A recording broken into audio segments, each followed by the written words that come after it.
Welcome to Locksportscast, your weekly source for Locksport news. This is episode 146, recorded June 7th, 2023. I'm your host, Charles Current, and in today's episode, Master Lock closing Milwaukee plant, the end of CircleCityCon, removing parking boots, copying 3KS keys, duplicating keys via X-ray, LPU belt changes, criminals, new blog posts, videos to watch, new products, events, meetups, sales giveaways, and more.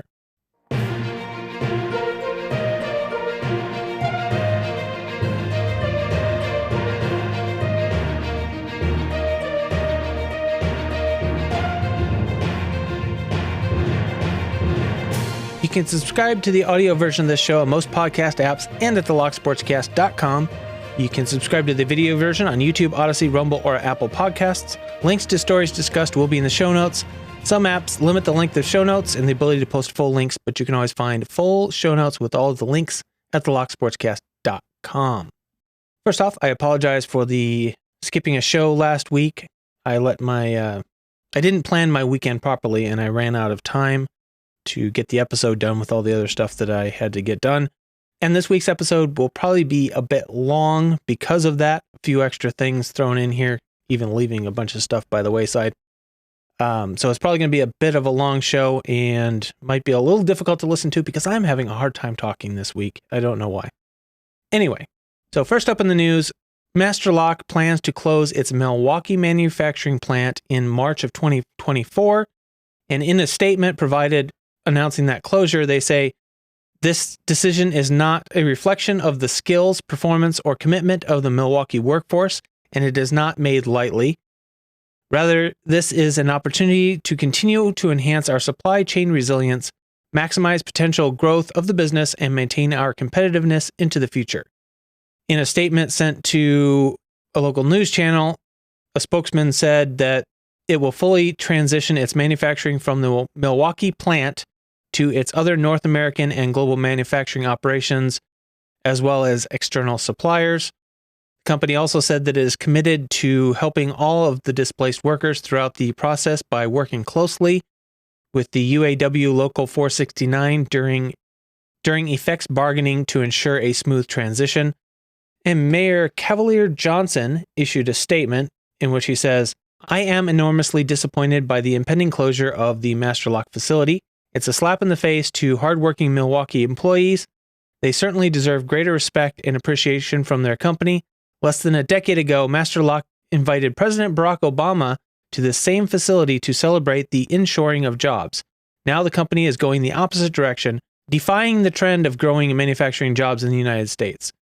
And United Auto Workers Region 4 issued a statement saying, in part, "We are disgusted yet again as another profitable corporation has decided to close the doors of a manufacturing icon in corporate America's never-ending quest for profit without any regard for the people amassing their wealth."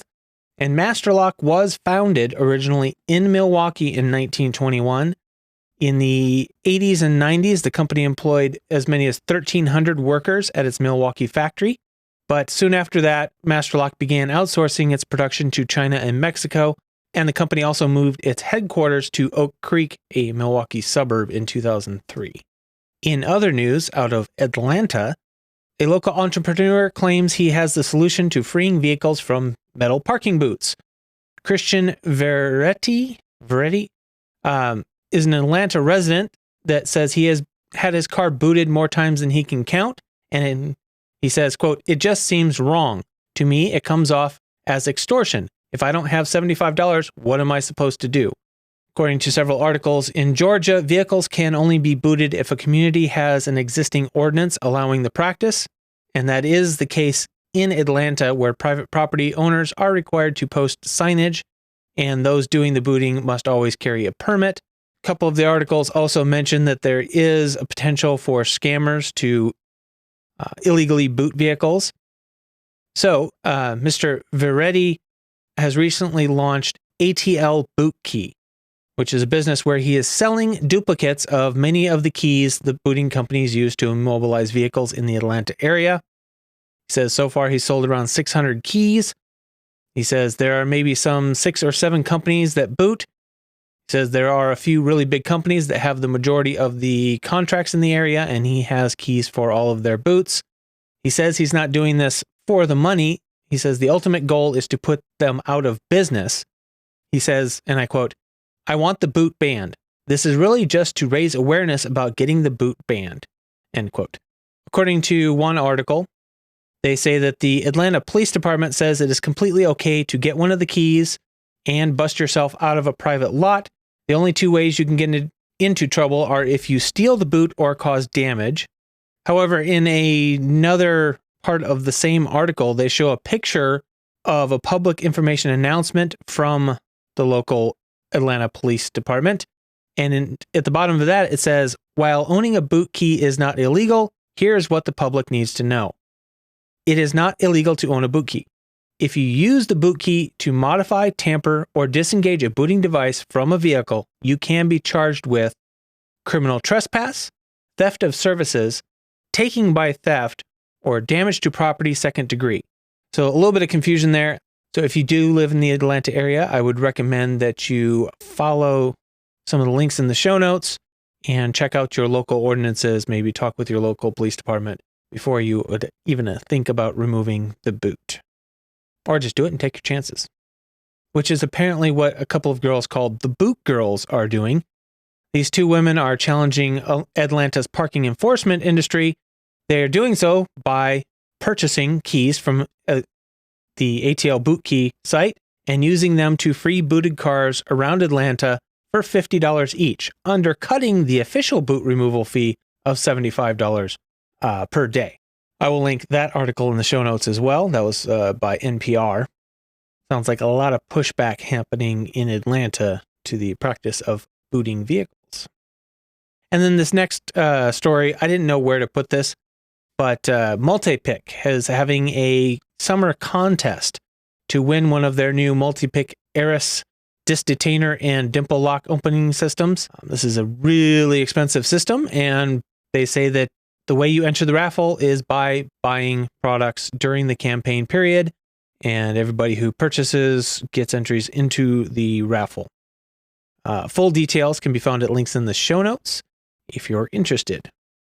Moving on to community news, there is an announcement that was shared with me from CircleCityCon, and it says, "For the past 10 years, CircleCityCon has been a conference many in the community have looked forward to. We have featured hundreds of speakers and trainers, educated hundreds of students, and enjoyed the company of thousands of attendees. This year, however, we will have to call it our last. There is no doubt the world of conferencing was forever changed by the COVID pandemic. We went remote in 2020 and 2021 and believed that when we returned in person in 2022, we would have a promising turnout. The hope was that the turnout would show that people were ready to come back to the world of in-person events. Unfortunately, a lack of turnout and sponsorship interest nearly ended the conference in 2022. We were able to pull together enough funds to satisfy obligations in 2022 and believe 2023 would be a better year. However, inflation and rising costs have hit not just the industry, but also our attendees' ability to travel and come to conferences as well. This year, we simply do not have sufficient funds to cover the conference. It is because of these circumstances that we have no other choice but to dissolve C3 Conferences, Inc., and cancel the in-person event scheduled for June 23rd through the 25th. We understand this will break the hearts of our volunteers, staff, and attendees who have been with us over the years, or perhaps looked forward to their first CircleCityCon. We cannot express how sorry we are that it has come to this. Though we cannot be in person, we have a virtual event to celebrate a final year, present talks you are excited to see, and put on a show that will hopefully be remembered for years to come. Stay tuned for more information about the virtual conference. We hope to see you there." And that is from the board of directors. So some sad news there. And hopefully the virtual event goes off well, and wish the best to all of the board members. And we have a few updates about lpubelts.com. First up, we have the 100-day update. They start off with a reminder that everything is logged anonymously, and they don't have Google or other analytics providers on the site due to respect for people's privacy. But they do say traffic to the site is increasing. The number of locks viewed per visit is increasing, and they're now up to about 180 visitors to the site each day. Of those visitors, they're up to visits from 79 different countries. That's up from 68 in the last update. And they say that's up to 40% of all the countries recognized by the UN. And there'll be a link in the show notes, and they have a link to a full statistics report if you want to see that. They also put a post on the Reddit saying that they need pictures. It says lpubelts.com needs you to take photos. They want to get photos for every one of the 150 most popular locks. As of this post, there are only 5 outstanding, and those were the ABIS 8435, the generic or unknown 4-lever curtain lock, the ABIS Bravus 4000, the ABIS 6050, and the ABIS KW14. I don't know right off if any of those have already been done, but check out the link in the show notes if you have any of those locks and might be willing to take some pictures. And while we're on the subject, the team has announced in the Discord that they have created an LPU helper bot that is live on the Discord right now, and you can use it to search for the locks you want from the Belt Explorer and bring that information directly into the Discord server. So if you're a member of the Discord and you're interested, check out the announcement channel for more information on that. And Lockpickers United also posted on the Reddit and Discord that they will be joining in on the June 12th through 14th protest of Reddit's API changes. Those changes will essentially kill all third-party apps, including ones that are used by moderators to help moderate Reddit. They want to be clear that this is just a protest of Reddit. They will not be bringing down the Discord chat, so you can go over there to talk about stuff still. They also have created a community on Lemmy, which is evidently a federated alternative to Reddit that is still in early development, but they do have an instance over there if you want to check that out while they are on their break from Reddit.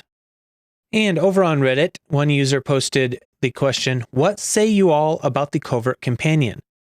The post said, "Looking to purchase one, seems expensive. Just thought I'd get some opinions and see if anyone here might have one that lives on the shelf. Would be a nice addition to my gadgets. I'm just having a hard time justifying a $90 tool I don't actually need." And this post generated a good amount of discussion in the comments about people that like the Covert Companion, people that like it, think it's worth it, people that like it, think it's too expensive though, people who found problems with it. So if you are thinking about buying a Covert Companion, or you've bought one and you have strong opinions about it, you can head over to the link in the show notes and continue the conversation. You might want to do it before the 12th of June, though, when they take their break from Reddit. And last month, I covered a Reddit post announcing the first open of a 3KS with a 3D printed key. Since then, Rainder has put out a few videos demonstrating several of the 3D printed keys in use in actual locks, and another video kind of showing a little bit of the process used, some of the software he uses, some of the software that's used in the process. These are not talking videos, so there's not like an explanation, but you can get a good idea from watching kind of what's going on. If you are curious, I recommend checking those out. And also, over on Twitter, Lockpicking Dev put up a tweet that said, "This is really cool. I saw a post on the Face app from someone who used this to print a perfect replica of the 3KS key. They said they will try to share a video of it working with me. Stay tuned." And what is highlighted is the OpenScan MIDI. And evidently, somebody used the OpenScan Mini, which is a 3D scanning device. Anyway, they used the OpenScan Mini to scan a 3KS key and print duplicate. So whether you can get a good quality picture, you could duplicate it the way Rainder does, or if you have physical access to the key, you can put it in the OpenScan Mini and make a 3D scan of it to print it out. And moving on to videos, first up, why you should never post a picture of your key. Pretty obvious to most of us who have been in this for a while, but what I really like about this is a big channel. This is Donut Media. They do a lot of car stuff, and getting this out to millions of subscribers that aren't lock junkies like the rest of us is really good news. The description says, "We heard you should never post a picture of your car key. Can someone actually duplicate your key from a photo? We tried to find out and see what other dangers you should be careful of when you post car stuff on social media." And they go on to demonstrate how you can duplicate a key from just a picture on social media or a picture in a video. So good on them for raising awareness on this. It doesn't take much. If you can get a picture of a key, and they're focusing specifically on vehicles, but as we all know, works on house keys and lots of other keys, and can even work on now on a 3KS key. So don't show pictures of your keys, and good for them for raising awareness on that. And Lockpicking Lawyer put out his video, number 1543, Legal Department Keyway Designs, ? In the video, Lockpicking Lawyer mentions that the keyway may have been designed in the shape of the ABIS logo in order to use trademark protections to create a longer-term protection than just patents allow. There has been some really good discussion of that possibility in the comments. Sounds like it would be a legal long shot, but that doesn't mean that they won't try. And realistically, just the threat of expensive legal action might be enough to discourage others from attempting to make compatible blanks.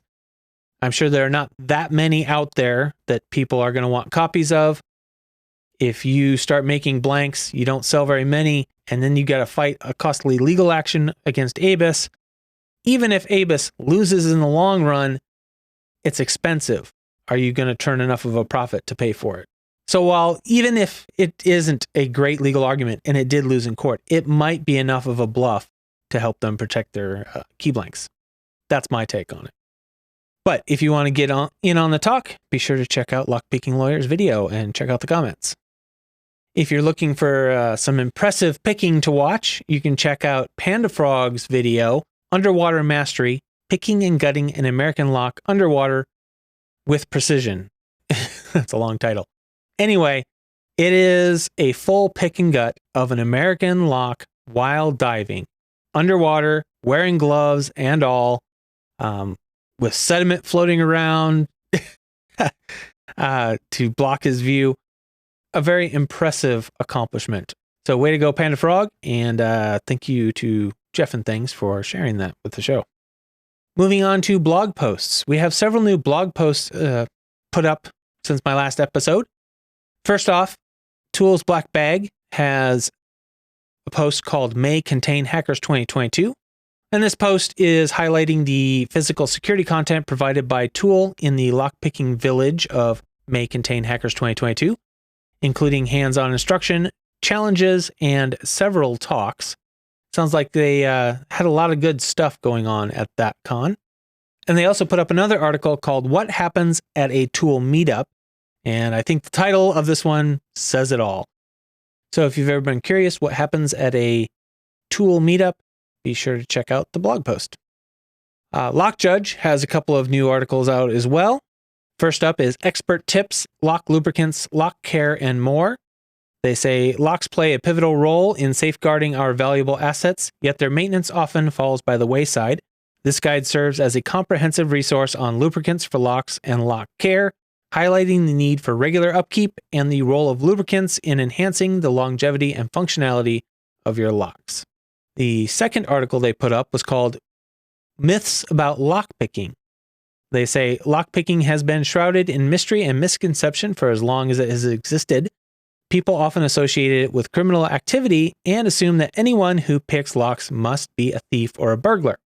In reality, lockpicking is a legitimate skill that is used by professionals in various fields, such as law enforcement, security, locksmiths, and people who pick as a hobby.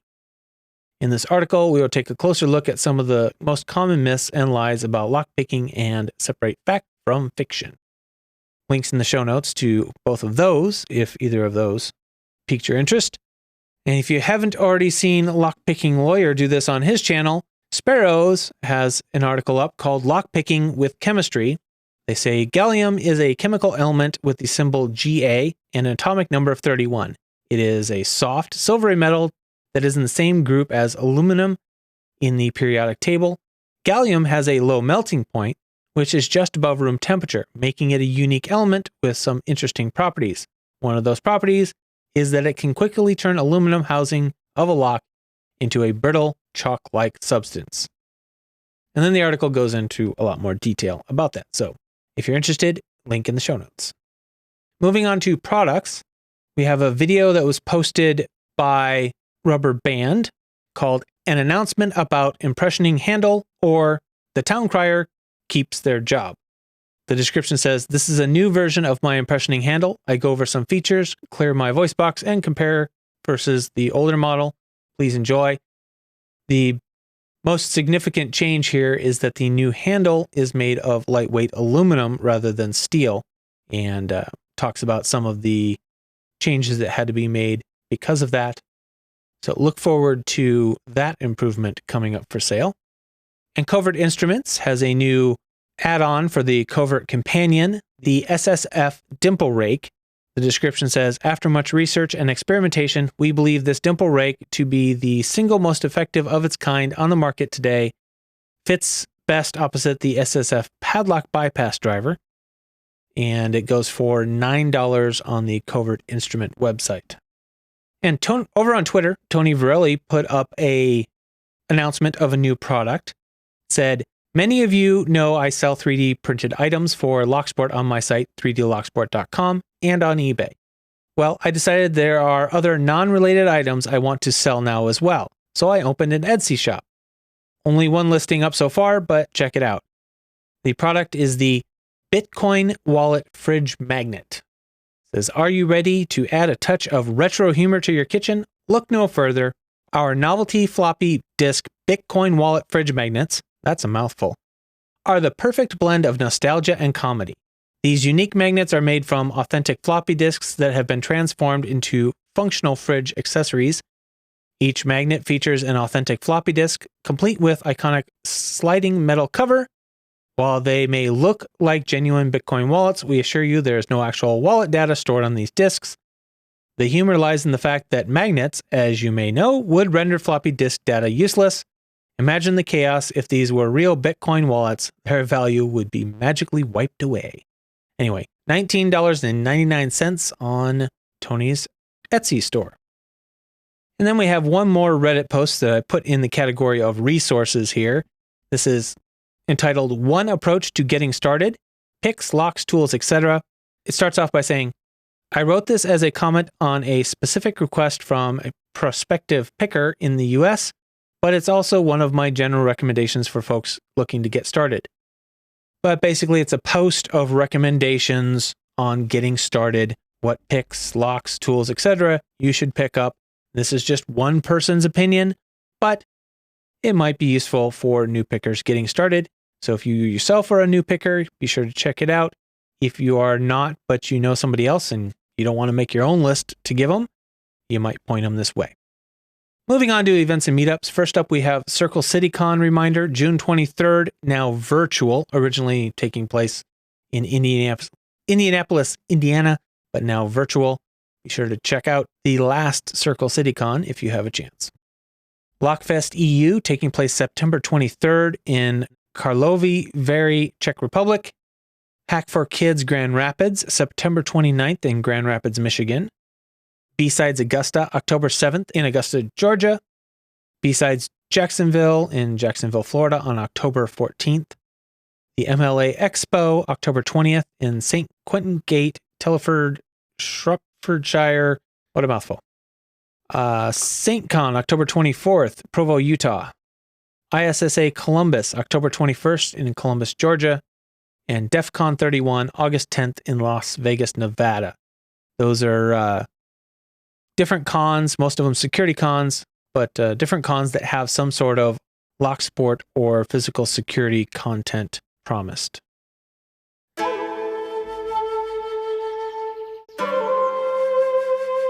Moving on to Lockpickers United belts this week. Several new belts to announce since I took a week off, and we have stats and some belt changelogs coming up here. So let's get started here. We have a new purple belt for Lock Chuck. Congratulations, Lock Chuck.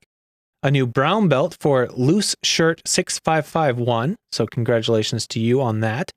And two new black belts. We have Vinsanity Zero. From the first post to black belt in 3 months. And along the way, picked the Goal V18 and the West 917 and successfully manipulated a Group 2 safe dial and learned impressioning. So very impressive list of accomplishments in a very short period of time. So congratulations to you, Finsanity. And also a big congratulations to Lady Locks. In addition to picking the Dom IX Twin Star and the Miwa U9, she managed to impression 2 Master Locks and created Picking Time, a community live stream project with the goal of furthering the spread of ideas among many other things. It is a great little social engagement opportunity for those in the Locksport community. I believe those happen on Sundays, so be sure to check out Lady Lock's channel for the Picking Time live streams. And be sure to congratulate her on her black belt. We have the latest belt stats. Over on Reddit, we have a total of 6,462 people participating in the belt system on Reddit alone. There are a lot of duplication between the Reddit stats and the Discord stats. I'm just going to go over the Reddit stats this time because there's so much overlapping on there.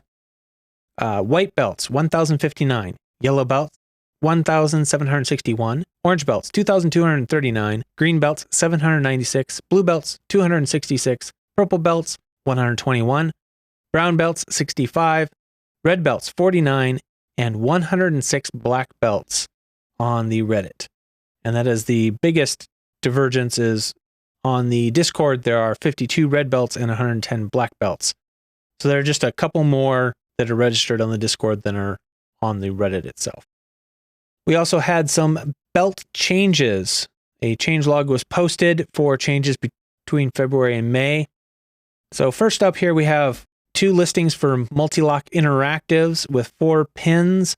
These are listed as old change that was never officially listed but has precedence. The first is the 4-pin spool driver version is a blue belt. The 4-pin serrated version is a purple belt. Then we have the Hori Trident with spools is going to be red. The Medico M4, red. The Ainaho Tirki 3-row short format is going to be blue. Cavio TS007 exterior is purple. Capital Magnet Camlock is purple. The Clavis 10-pin, which is dual row, all spools, purple. The Ruko Combi 900, purple. The Luxnick LC is going to be blue. The Luxnick E8, blue. The Abloy Easy, black. Abloy Cento, black. The Multilock Classic Pro and MTL 400 will be purple. The Abus X Plus will be brown. ASA 500 with barrel drivers and match sleeve is blue. The ASA 700 with gin drivers and match sleeve is red. The Mailbox 12 wafer mailbox camlock, orange. Then we have some upgrades here. We have the Sergeant Mortis, which is going from orange to green. The ASA 500 with gin spools and match countermilling goes from purple to brown. Toko's Pro goes from red to black. JPM Surf and Ruko Combi Plus go from red to black. And no downgrades this time, so good news there. And for anyone who is curious but not already familiar with the Lockpickers United belt system, there are links in the show notes to the official rules and some videos and other stuff explaining what the system is, how it works, and why you might get a kick out of doing it. And now we move on to the time to say thank you to the people that made this particular episode possible. We'll start with the financial supporters. We have Panda Frog, Michael Gilchrist, Starlock, Williams Brain, Dave to be Deciphered, Lee Bond's Locksport Journey, Pat from Uncensored Tactical, 3 Raccoons and a Coat, Terrell, aka Anthony, Dr. Hogmaster, Clayton Howard, aka Cooltune, Mog, Rat Yoke, Mr. Picker, Cranky Lockpicker, Barebones Lockpicking, Snake, Paracentric, and John R.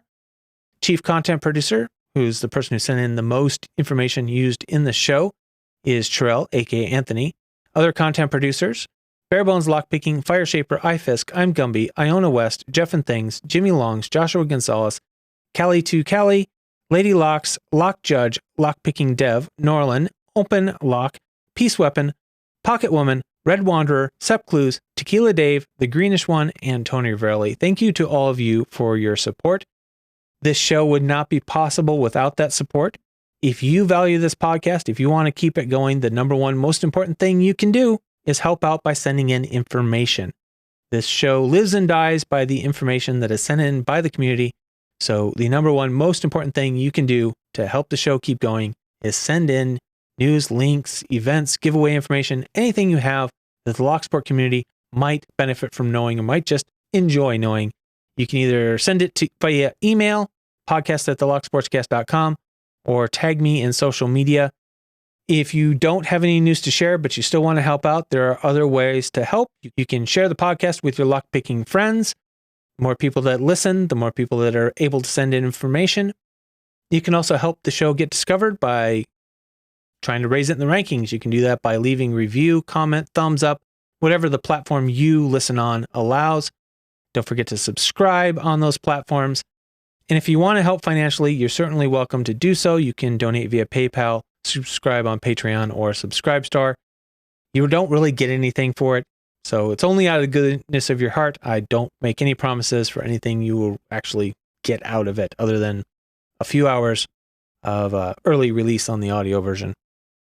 If you do support the show with a donation or information that I use in the show, I will give you credit in the show and in the show notes, just like the people I mentioned just a little bit ago. And since we've done a lot of talking about copying keys earlier in this episode, I thought I would share a little bit of a funny story that was sent in. It was titled, "Man Swallows Truck Key, Locksmith Uses X-Ray."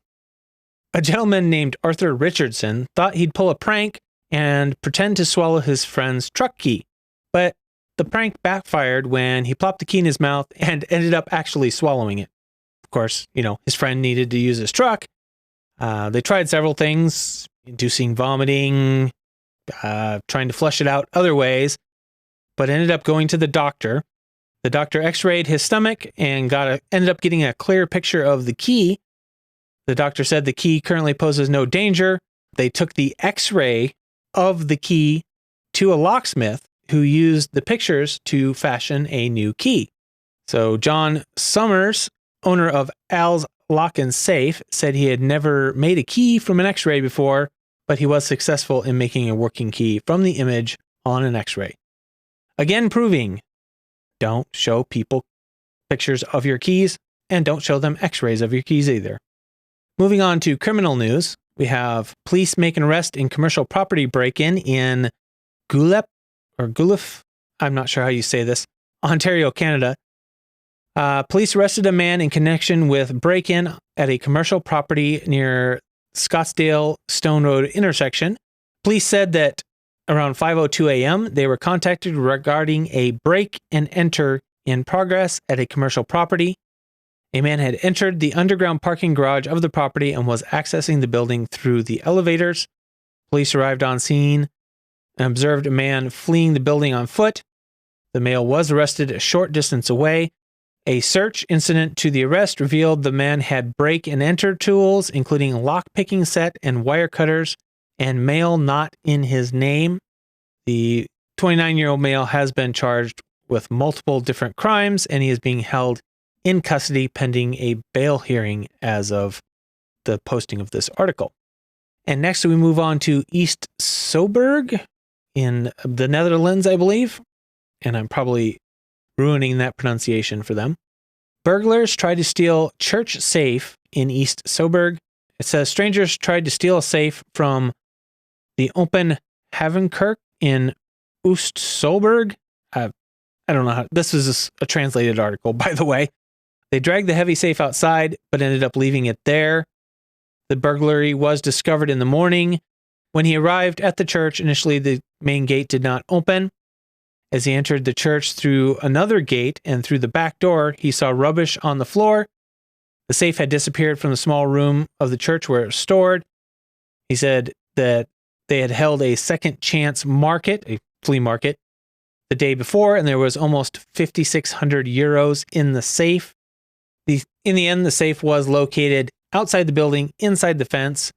They currently think that they were unable to open it, but because the safe had been worked on pretty heavily, they are no longer able to open it with the key, so he doesn't know for sure if the money is still in there.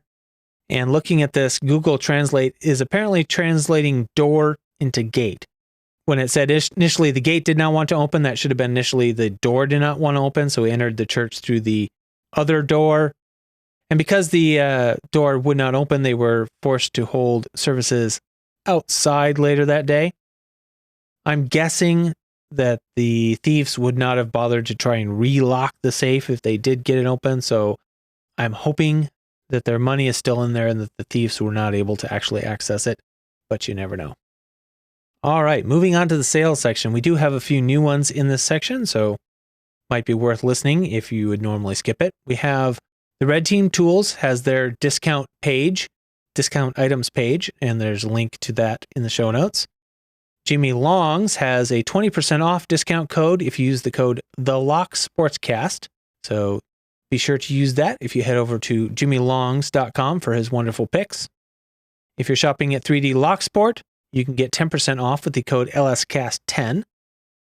Over at Barebones Lockpicking, the code for June is GregC10. That's GregCee10 for 10% off at Barebones Lockpicking. And over at Vent or ZFix, they have a specials page where you can find all of their current special offers. Multipick now also has a sale page, their Hello Summer sale. Items are up to 30% off. No code required, just use the link. But they do also have several codes available out there, all listed in the show notes. I don't know if these can be compounded on other sale items, so I suppose it wouldn't hurt to try it, but I wouldn't make any promises. Southord has their sale items page, as well as their cosmetically blemished page, both of which require no extra codes, just a link in the show notes.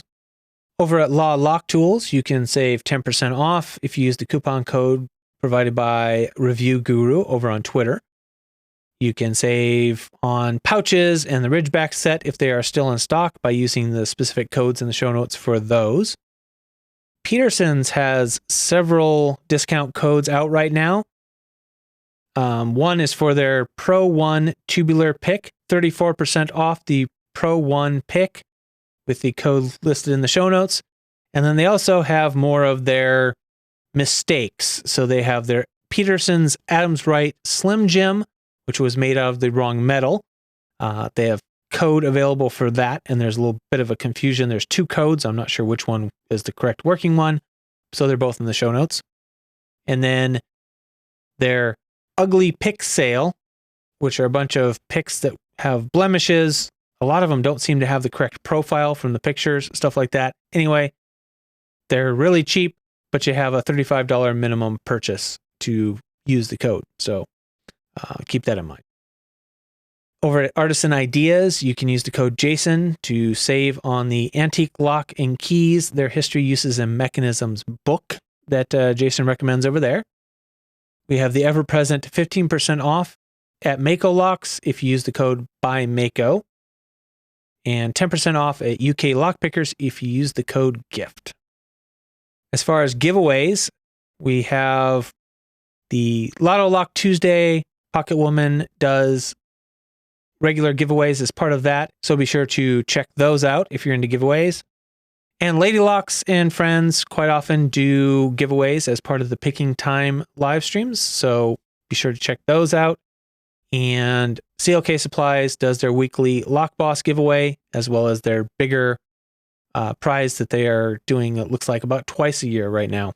Every entry for the Lock Boss giveaway enters you for both. And that's it for this week's episode. Thank you all for your patience and understanding that I miss an episode here and there, and that the days are going to be changing here on out. I know it's a little inconvenient on your side, but it really does make things a lot easier on my side, and it's definitely reducing my stress, even though I missed last week because my own poor planning. Anyway, thank you for listening. Appreciate you all. Remember to keep sharing the show with your friends and to keep it legal.